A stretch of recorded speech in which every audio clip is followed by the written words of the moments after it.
Sunnisme et chiisme, quelles sont leurs différences principales? La première différence, elle est d'abord historique. La première question qui les divise, c'est la succession du prophète Muhammad en 632.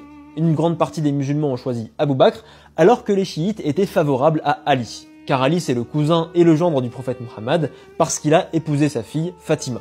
Mais les chiites disent aussi tout simplement que Ali était le plus méritant des musulmans, en se basant en particulier sur le sermon de Khadir Khoum. Et ensuite, les tensions se sont accentuées avec l'assassinat de Ali en 661, puis de son fils Hussein en 680 à Karbala, etc., etc.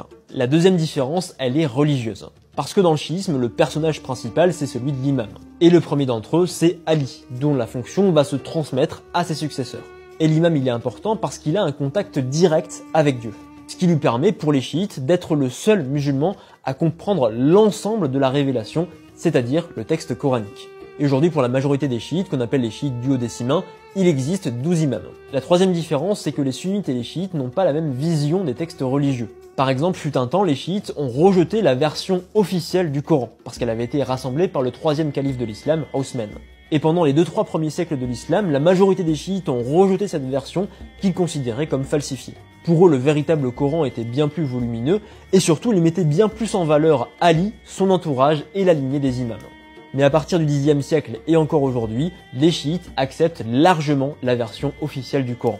Et la seconde différence porte sur la tradition prophétique. Parce que les chiites se basent notamment sur les hadiths qui sont transmis par Ali, par son entourage et la lignée des imams.